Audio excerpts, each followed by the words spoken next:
Sebuah tuyul tiba-tiba muncul di desa dan menggegerkan para penduduk. Setiap malam, mereka ketakutan dengan tuyul yang terus mengganggu. Tak punya pilihan lain, penduduk desa mendatangi biksu di kuil untuk meminta jimat. Sayangnya, biksu menolak karena ia bukanlah seorang dukun. Ia meminta penduduk desa untuk menceritakan satu persatu kejadian mengerikan yang mereka alami. Bagaimanakah kisah warga desa menangkap tuyul yang meresahkan? Berikut ceritanya.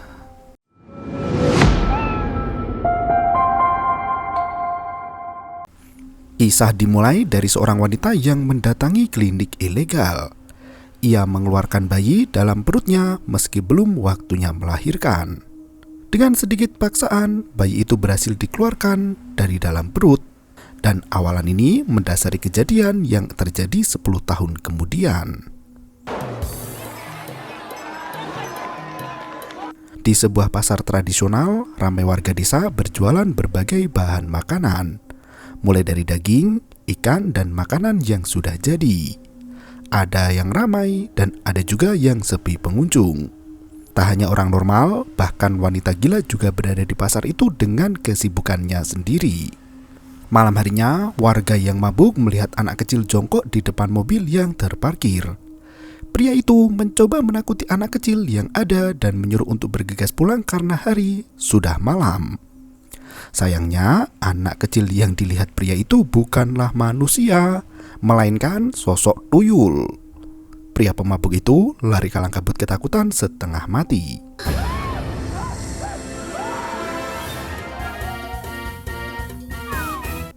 Di tempat lain, seorang pemuda tengah menelpon kekasihnya di telepon umum. Ketika sedang asik bermesraan dengan sang kekasih, pemuda itu sekilas melihat tuyul ada di luar bilik. Ia sempat ketakutan dan memberitahu kekasihnya di telepon tentang apa yang ia lihat. Pria itu merasa jika dirinya melihat hantu, namun untuk memastikannya ia ingin melihat sekali lagi. Dan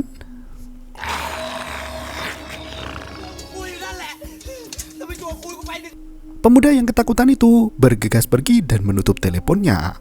Meski tangannya tersangkut, ia berusaha untuk tetap kabur. Di tempat lain, Todd sedang asing nongkrong bersama teman-temannya. Tiba-tiba, sebuah sandal mendarat di sayur yang hendak mereka makan. Ternyata istri Todd meminta suaminya untuk pulang karena hari sudah malam. Todd sama sekali tak mau menurut dan meminta istrinya untuk pulang dan jangan mempermalukan dirinya. Teman dari Todd turut membela pria itu, namun justru kena omel juga. Toy terus mengajak Todd untuk pulang segera. Todd yang kesal menendang temannya yang berada di sebelah. Ia pun akhirnya menurut dan ikut pulang bersama sang istri. Saat melintasi sebuah gubuk, Todd sekilas melihat ada tuyul yang berdiri di sana. Ia mengabaikan penampakan itu, namun ketika melaju di gubuk, kembali terlihat tuyul dan kali ini, Toy juga menyadarinya. Tuyul itu terus muncul di setiap bangunan yang ada. Todd meminta istrinya untuk segera menepi. Toy menolak, dikira jika suaminya masih mabuk, namun ternyata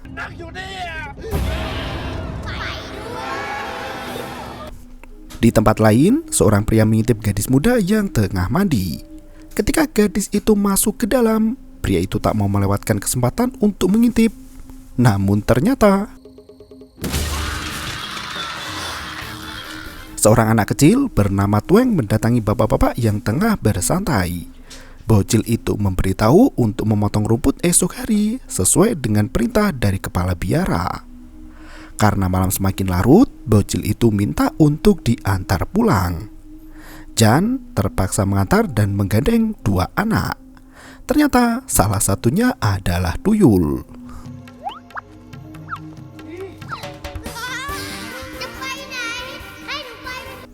Dum kala itu hendak pulang melewati pasar di mana orang-orang yang ditemui selalu menanyakan anak kecil di belakang Dum.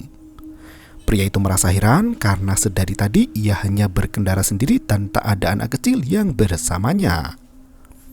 Karena setiap orang selalu bertanya tentang anak kecil, Dum memilih untuk melihat ke belakang yang ternyata Tuyul itu meminta agar diantarkan ke kuil.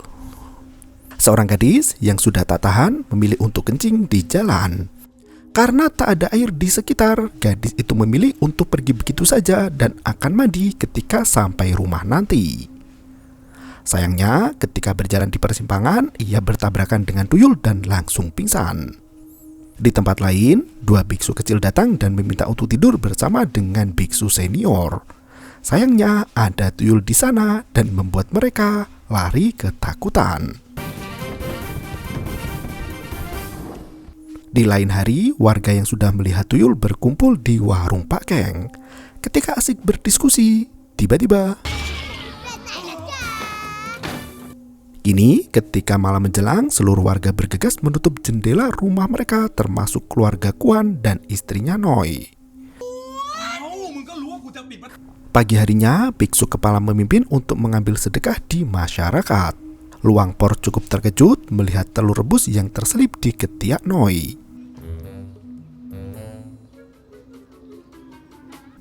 Tak hanya Luang Por, biksu muda lain juga menelan ludah setelah melihat sedekah yang diberikan. Mereka kembali melanjutkan perjalanan, di mana calon biksu, Kop dan Rang yang berada di belakang justru berdebat sendiri. Rang meminta tolong pada Kop untuk membantu ia PDKT dengan Gig, anak dari Li. Mendengar keributan di barisan belakang, Luang Por menoleh dan memperingatkan mereka berdua. Rombongan mereka sampai di tempat Li di mana wanita itu sudah menunggu dengan sedekah yang ada. Ia memanggil Gig anaknya untuk membawakan telur rebus. Sebelum pergi, Rang menyapa Gig, namun langsung dijawab oleh Li dengan galak.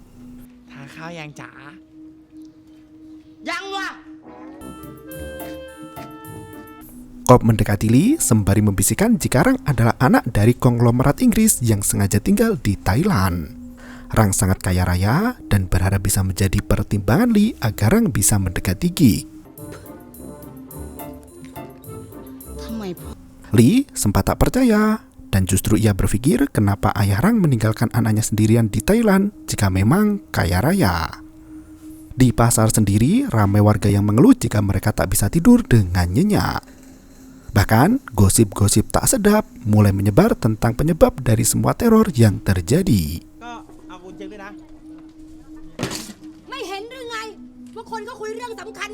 Di dalam kuil, para biksu tengah makan siang. Luang Por masuk ke dalam kamar dan mengambil barang pribadinya. Sementara itu, Kot dan Rang menikmati makan siang mereka bersama bocah lain.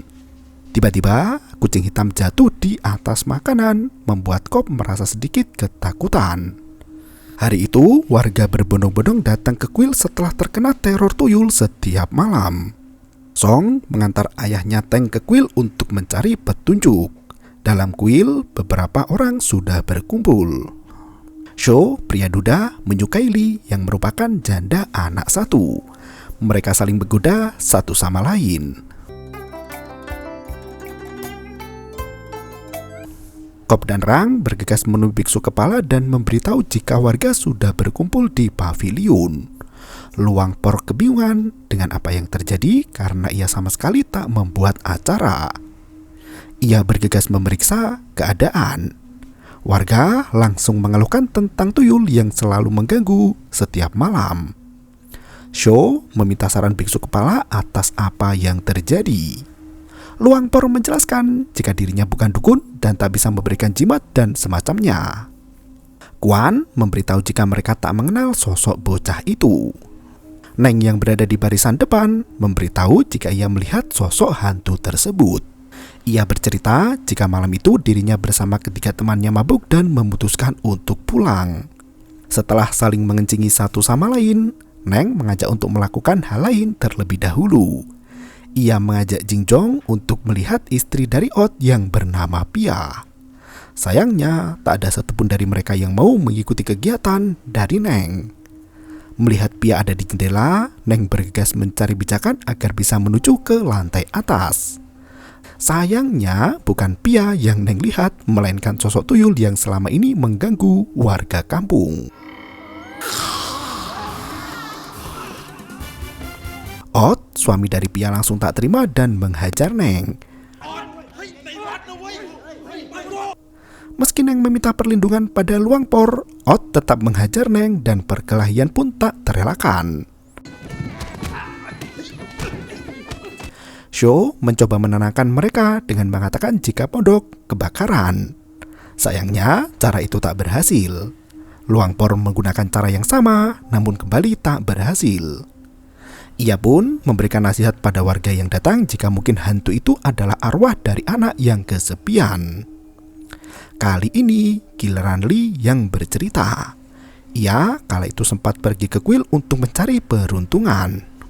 Pria yang ada di kuil menjelaskan jika Lee harus memberikan sesajen di persimpangan jalan. Malam harinya, Gik hendak pergi, namun Lee menghalangi. Gik tak kalah akal dan ia langsung merayu sang ibu hingga izin pun diberikan. Lee berjalan sendiri menyusuri jalan gelap menuju ke persimpangan jalan. Ia menata semua sesaji yang ada serta membakar dupa sebagai persembahan. Ketika hendak pergi, sesajen itu sudah dikerumuni arwah kelaparan termasuk tuyul yang selama ini mengganggu.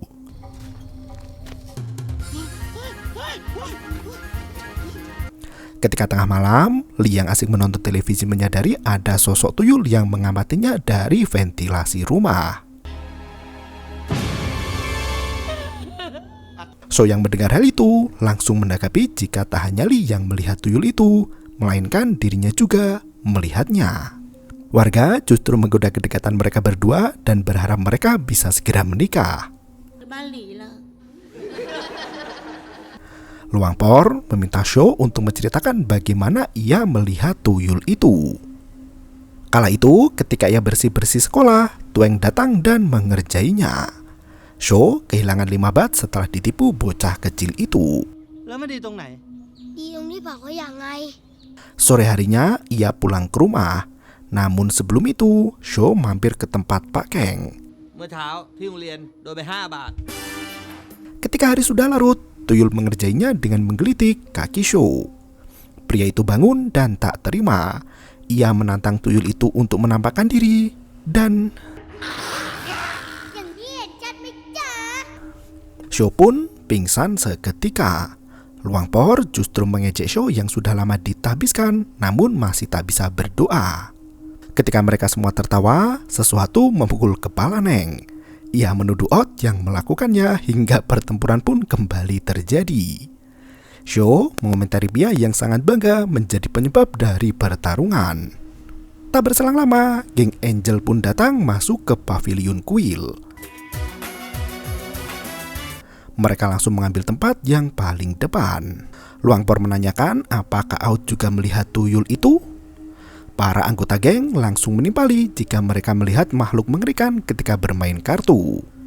Out pun mulai menceritakan kejadian mengerikan itu. Ketika malam mereka bermain kartu, mereka keasikan dengan kegiatan itu. Sementara Nam yang pulang dari berbelanja justru mengalami catcalling. Ia bergegas masuk ke dalam rumah dan menangis. Bukan simpati yang didapatkan, Nam justru mendapat ejekan dari Out.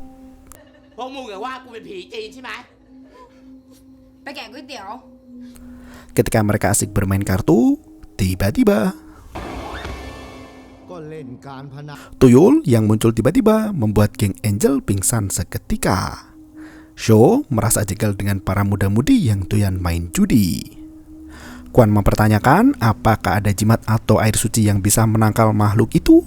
Sayangnya, Luangpor tak mempunyai apapun. Kini, kepala biksu meminta Quan untuk menceritakan apa yang ia lihat. Quan mulai bercerita jika ia bermimpi tengah dalam kontes menyanyi. Noi membangunkan suaminya yang tengah bermimpi sedang dalam kontes karena menggunakan kakinya sebagai mikrofon. Akhirnya, Quan yang bangun memilih untuk mencuci pakaian.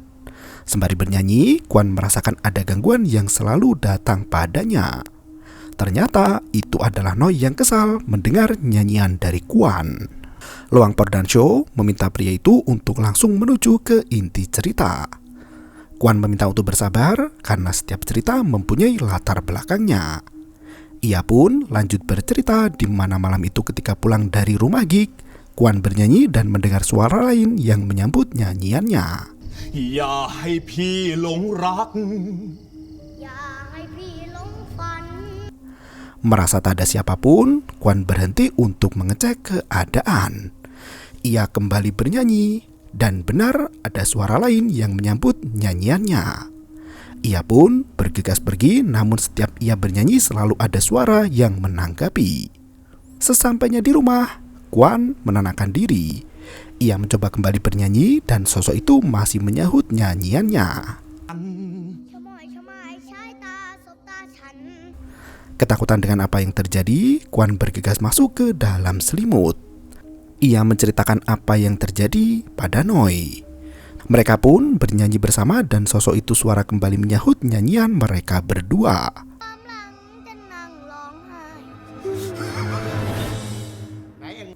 Luang Por yang tak percaya meminta Kuan untuk mencoba bernyanyi di kuil itu. Ternyata itu adalah Kop yang menyahut nyanyian Kuan. Li memberitahukan jika anaknya juga melihat sosok tuyul itu juga. Malam itu, Gig yang asik makan melihat sosok tuyul berada di luar dapur. Ia menenangkan diri dan mengambil minuman dari kulkas yang ternyata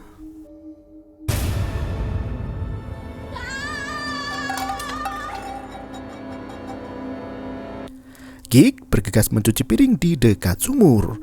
Ketika hendak menimba air, ternyata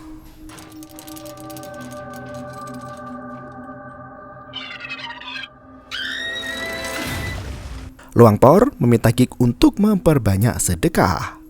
Li mulai menerima Rang dan menanyakan jika sedekah itu akan diberikan pada Rang yang merupakan keturunan bangsawan Inggris. Luang Por menyanggah dan menjelaskan jika Rang adalah keponakannya, anak dari kakaknya. Li sempat terkejut karena wajah dari Rang seperti orang barat. Ia juga mempertanyakan apakah Rang juga orang kaya. Luang Por memperjelas jika Rang kaya raya maka ia tidak akan tinggal di kuil. Mendengar semua hal itu membuat Li kesal karena ditipu oleh Kop. Dari pintu depan, ibu dan anak masuk ke dalam paviliun kuil. Sang Dao mengeluhkan jika ia melihat sosok tuyul itu. Suatu malam, anaknya bermain sendiri di dalam rumah, namun terlihat jika anak itu berbicara dengan orang lain. Sebuah air kencing muncul secara tiba-tiba di depan anaknya. Sang Dao yang melihat kejadian itu hanya bisa terdiam. Ia menanyakan pada Duang Duen pada siapa ia berbicara. Anak itu memberitahu jika ia berbicara dengan temannya yang kini tengah duduk di kursi. Sang ibu bergegas membawa anaknya untuk tidur. Tiba-tiba Duang Duen bertingkah aneh dan menuju ke Luang Por. Ternyata tuyul itu sudah berada di pangkuan sang biksu.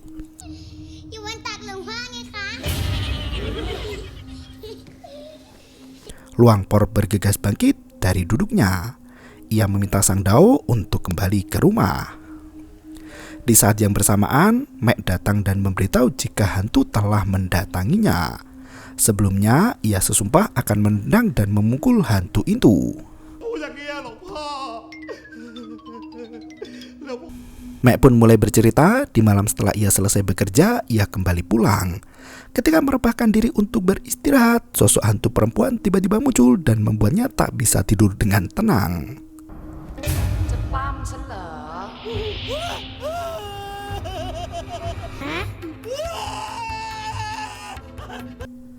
Luang Por mengerti akan penderitaan yang dialami oleh Mek. Tak berselang lama, gadis yang mempunyai batang bernama Nopon datang dan membagikan cerita bertemu dengan tuyul. Selesai menjalani kontes nyanyi, ia asing monjok di kandang ternak. Sayangnya, tuyul itu mengganggu kesenangannya. Teng kala itu diminta untuk menceritakan kisahnya. Sebagai penjual babi, Teng kala itu mengaku telah membunuh 2 ekor babi. Ketika ia memotong daging babi, daging itu berubah menjadi tangan anak kecil. Namun ketika dilempar, berubah menjadi daging biasa. Kejadian itu terus berlangsung hingga sosok tuyul sudah berada di antara tumpukan daging. Kop kala itu juga tak kalah ikut menyumbangkan cerita seram pengalamannya sendiri. Sayangnya bukan bertemu hantu, melainkan Kop menginjak kotoran manusia yang ada di pasar. Rang juga heran masih ada orang yang buang air besar sembarangan.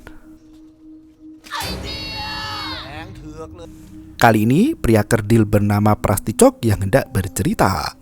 Ia selalu kesal dengan orang-orang di pasar yang memanggilnya Sorti. Sorti yang bekerja sebagai pengantar es berniat untuk balas dendam pada orang-orang yang telah mengejeknya. Setelah bertemu dengan sosok tuyul, ia pun mempunyai ide. Sorti menyamar sebagai tuyul dan berniat menakut-nakuti warga. Sayangnya tak ada yang takut sama sekali dengan Sorti dan justru membuli pria itu dengan lebih ganas lagi. Meski Sorti berusaha untuk seram, namun pria itu selalu terkena sial. Setelah semalaman berusaha menakuti warga, Sorti justru berakhir ditandu oleh teman-temannya. Luangpor meminta agar Sorti dibawa ke rumah sakit untuk mendapatkan perawatan. Kali ini gadis seksi bernama Waiwan muncul untuk bercerita. Dimulai dari malam setelah menggoda Kang dengan semangka miliknya, Waiwan mendapat gangguan. Ia bergegas pulang ke rumah dan pergi mandi. Ternyata ia diintip oleh Mek. Setelah mendengar semua keluh kesah warga, Luangpor mengutarakan niatnya untuk bertemu dengan hantu anak kecil itu malam nanti. Ia meminta semua warga untuk menemuinya di belakang kuil. Luangpor makan siang bersama biksu lain.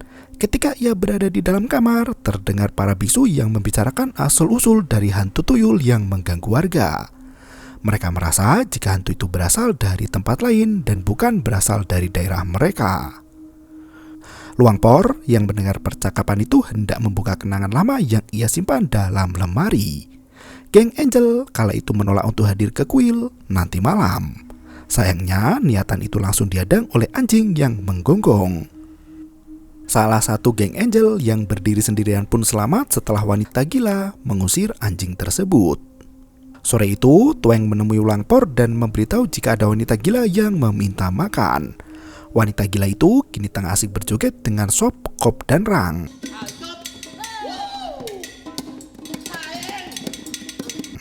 Show memberitahu jika wanita gila itu meminta makanan namun mereka sudah kehabisan. Luangpor mempertanyakan bagaimana mereka bisa kehabisan makanan. Tueng mengingatkan ajaran pria itu di mana mereka harus membagi makanan pada orang yang berada di jalanan. Ternyata mereka sudah memberi makanan pada warga yang datang ke kuil pagi tadi. Ketika hendak membeli makanan, tak ada satupun di antara mereka yang mempunyai uang. Uang yang ada hanya ada di dalam kotak amal. Malam harinya, semua orang bersiap untuk melakukan pengusiran tuyul. Li meminta anaknya untuk berada di rumah. Sho datang menjemput Li hingga tiba-tiba Rang datang ingin menemani Gig di rumah. Li berubah pikiran dan meminta semua orang untuk ikut ke kuil. Kot kala itu berada di tempat sampah yang ternyata tuyul itu memegang tangannya.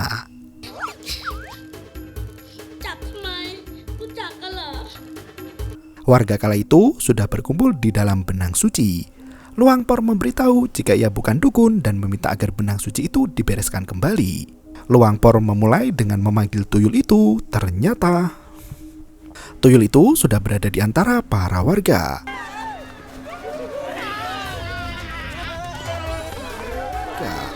Luangpor menanyakan kenapa tuyul itu selalu mengganggu manusia. Ternyata sosok itu mengatakan jika dirinya tengah kesepian. Biksu memberitahukan jika seharusnya hantu tak bisa bersama dengan manusia. Ketika diminta untuk pergi, tuyul itu merasa sedih. Luangpor kembali bertanya bagaimana bisa menjadi tuyul liar dan tak ada yang memeliharanya. Dengan gamblang, tuyul itu menjelaskan jika dirinya berasal dari bayi yang diaborsi. Ibunya menggugurkan kandungan karena sang ayah meninggalkannya. Warga merasa kasihan dengan cerita tuyul dan mengatai ayah tuyul sebagai pria tak bertanggung jawab. Ketika ditanya dengan sosok ibu, tuyul itu memberitahukan jika ibunya menjadi gila. Sang ayah kini menjadi biksu yang ternyata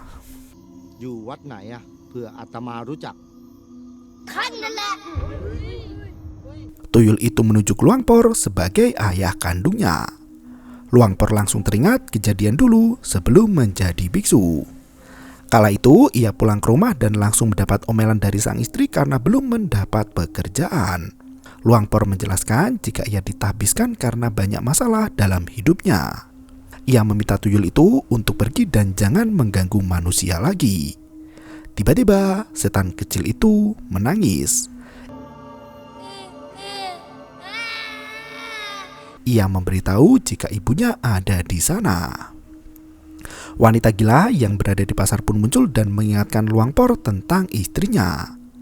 Wilai marah besar karena ketika hamil mereka tak mempunyai uang sama sekali. Wilai memeluk tuyul itu dan mengatakan jika itu adalah bayinya. Luangpor meminta warga untuk membawa Wilai ke kuil dan memberikan tempat istirahat. Kini perdebatan terjadi di mana tuyul itu menyalahkan Luangpor atas semua yang terjadi. Luangpor menegaskan, meski begitu tuyul itu tetap tak boleh mengganggu manusia. Tuyul itu menegaskan jika ia tak mengganggu manusia yang ada, ia hanya merasa kesepian dan